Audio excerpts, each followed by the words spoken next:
The VFTLA, AKA, because they just recently changed the name, to Veterans in Media and Entertainment, is probably the best group in the LA area for anyone interested in breaking into this industry. How you got started, and I guess I'm kind of wondering, like, how many acting classes do you have to take before you should actually approach this as an option? Jennifer, there you go. So I mentor a lot of vets who are coming into the business, and what I always tell people is, if you wanted to be a dentist, would you set up shop and start passing out cards and say, hey, let me drill your teeth? Like, you would never do that. You would go to school first, you would, have a foundation, and I hope that none of us would visit a dentist who would just drill on your teeth without actually being a dentist. So I always tell people, if you are interested in this, first of all, start with background, because you want to be on set. Start as an extra. You want to be on set, you want to see how a set runs, mouth closed, ears open when you're on set, because you want to try to take in everything that's happening. Because when you do get those speaking roles later on, you want to know exactly who does what on a set. So extra work is so important to kind of learn that. Secondly, I would say when you go do extra work, if you feel like this is something for me, seek out a teacher. What I did was I went to Barnes & Noble and I got like the biggest, what is it called that Starbucks has, the biggest coffee, a Trenta? It's insane, it's like this big. So I went and got this, I sat down at Barnes & Noble and I went through all the acting books. They tell you what classes you can audit for free. You need to audit at least 6 or 7 different places until you find the teacher that's right for you. Make sure to look up online that teacher to make sure it's not a scam alert or anything like that. Once you start going to class and you start running scenes, you're going to know if it's for you. You're going to know if it lights your fire and if it's something that really interests you. And the great thing about being a female veteran is I always tell people, you will never be the youngest. You will never be the skinniest. You will never be the prettiest. You will never be any of these things that Hollywood demands of actresses. But one thing that we can do is we can work the hardest to get to where we need to be. And I've seen that time and time again with these ladies and other ladies that I know. They have just outworked other actors because we bring this immense life experience to the craft, and we can say, okay, maybe I didn't move here at 18 and I wasn't an ingenue on the CW. That's fine. What we've gone through, other actors, they can't compare to that.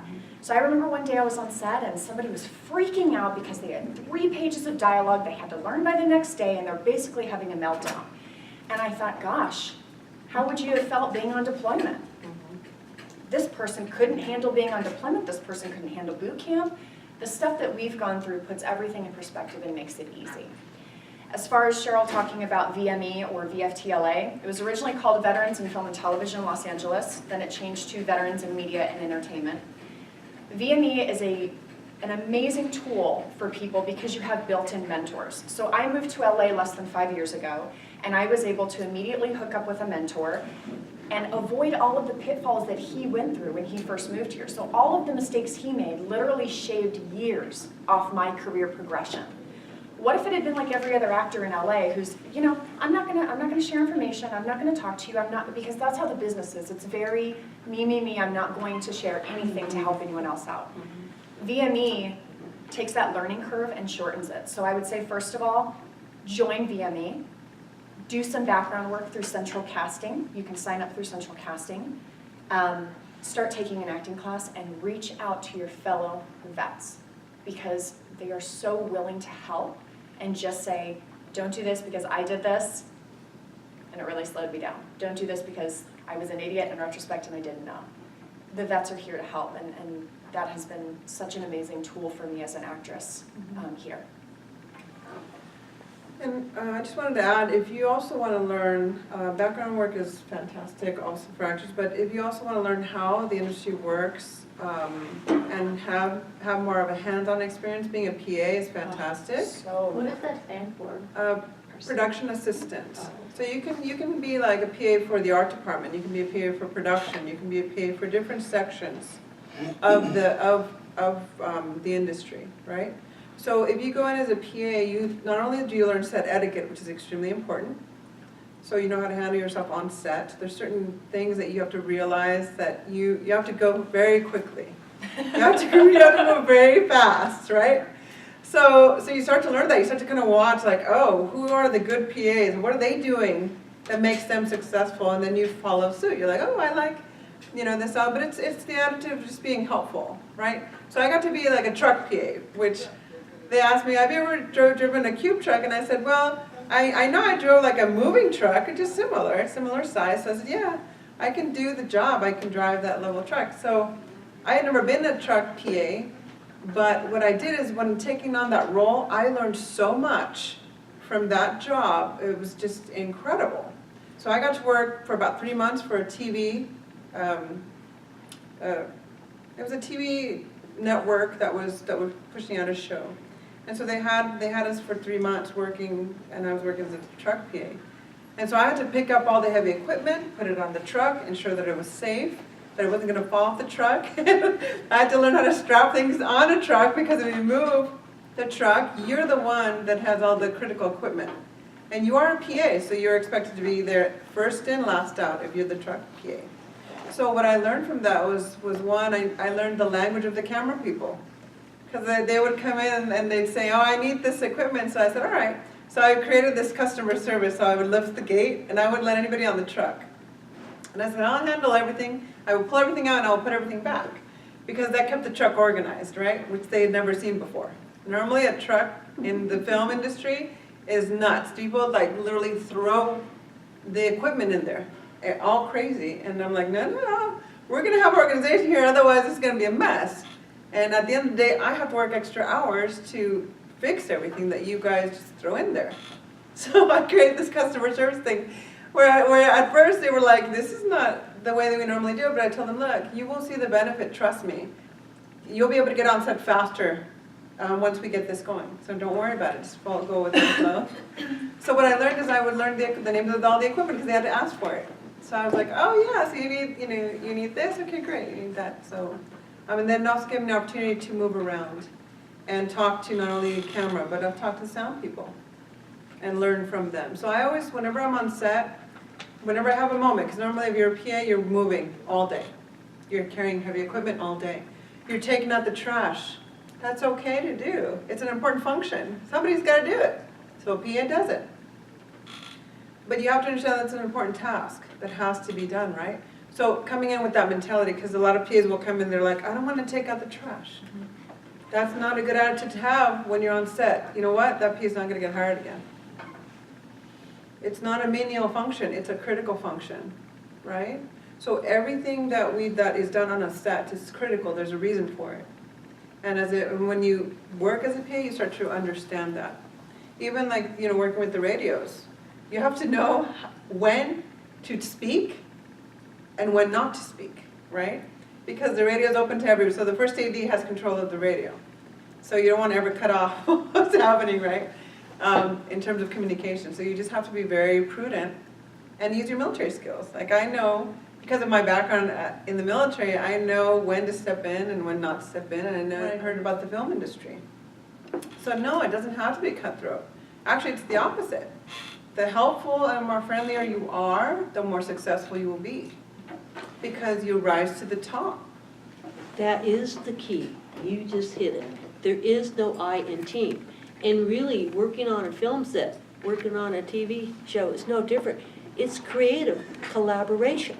And that's what you're doing, is you're creatively collaborating with other people. When I do a show up at the studio in Media Center in Palo Alto, I work with a volunteer crew of 12 people. A lot of them have been with me for 15 years. I've been doing the show for over 20 years. So they stay with me because they understand what we're trying to do. But I rely on their expertise to create my message. And that's no different than what the studios are doing. It's no different than what Hollywood is doing, whether it's a documentary or whether it's a feature film or whether it's a TV series. Security off the set most of the time. You can reach out to commercial production companies. They sometimes have to provide security personnel to big stars, like basketball, if it's commercial about basketball play or something like that. But again, for those things, you want to reach out to people who you trust, so you'll reach out to a security company. So if you go to, I think, Variety411.com, It lists everything in the industry, and just go to security or some other keywords, and there's thousands of companies. I think there's A1 is one of the companies, and you can become like a freelancer with a company. They'll call you when something's needed. I'd say that's the extent of it, but you can make good money. I'd like to add on to what Marina said, and a lot of this industry in any facet of it is who you know. So I would say it would benefit you to join VME, because there are a lot of times, because I'm a female with a guard card, that some of my friends will contact me and say, hey, do you want to help run security at this event? That's not really what I'm interested in doing, because that's not my career path. But if it's somebody really high profile that I've wanted to meet, I'll agree to do it. So I would say that it's so important, the resources she talked about, but it's also who you know. Who you know. Now you have an advantage given that you're a female, because there's not going to be that many females in that position. So I would say show up to meetings, talk, chat with people, because a lot of our guys, because they're former military, they do work in the security realm. And the more meetings you come to, the more people you will meet, and the broader your range will get. So I would say show up, network, and eventually those jobs will come. I've been a member for about 3.5, 4 years, and I'd say I know probably about 10 guys who do security. You want to talk a little bit about that? So I'm currently writing a book. Really exciting time for me. I won't go too much into it though. The title of my book is The Ultimate Guide to Single Mom Success: How to Empower Yourself to Choose, Heal, and Grow. It'll be launched early spring. My book publishing company, we're gearing for May. And so I just have the hopes of, like Sheryl said, empowering other single moms, whether it was through divorce or broken relationships, however they became single moms, just to give that empowerment, because so many times, they may feel broken, lonely, they don't have a support system. And I'm just here to say, I understand, right? And so if that means using my life as an inspiration for others, because there's so many, it crosses, it doesn't matter the race, the culture, the nationality, where they are in the world. I just hope to reach as many as I can, so. Very good. Well, thank you to my incredible panelists for being here. And really what I'd like to do now, since you know a little bit about us, and I would also like to do a shout out to Mel B, who's actually my camera person for the day. And she is an Army veteran. And she and Lugdy and I went to LACMA Veterans Make Movies program last summer, and that's how we all met. And just a shout out on her film that she did, Lying in a Box. If you haven't seen it, you should. It's absolutely excellent. So, job well done. So now I'd like to open it up to any questions that our audience has of how do you make it in the industry, what do you do? Through the Veterans and Media Entertainment, if they're not meeting at a studio, they usually meet at the Hollywood American Legion Post. So here's my plug for the Hollywood American Legion. If you are a veteran and you are not a member of the American Legion Post, any American Legion Post really, you need to be. They were the primary instigator of getting the GI Bill. I would not have had the life that I had if it wasn't for somebody thinking about future generations of veterans getting an education. I went to college on the GI Bill. It was the best thing that ever happened to me career-wise. So join the American Legion. You don't have to participate, but join it as a way of saying thank you, because they're the ones that had the primary vision to give millions of future generations of veterans the opportunity for higher education. That's my plug for the American Legion. So now, it's free for all. Any questions? You mentioned the American Legion. I am a member, and you talked about you mentioned about the GI Bill. They just recently made it forever. Yes, ma'am, they did. It's called the Harry Comrie younger GI Bill, because he was the one that did it. Who was that? Harry Comrie, I think is Oh, how you say okay. the last name. He was the one that presented the legislation in front of Congress. And so when the last few years, the veteran service organizations, and what they really do, in case you don't know what they do, It's the real purpose of the American Legion, VFW, VVA, all of these groups is to enact legislation on behalf of veterans. This is how we get our benefits. The government doesn't just give it to you.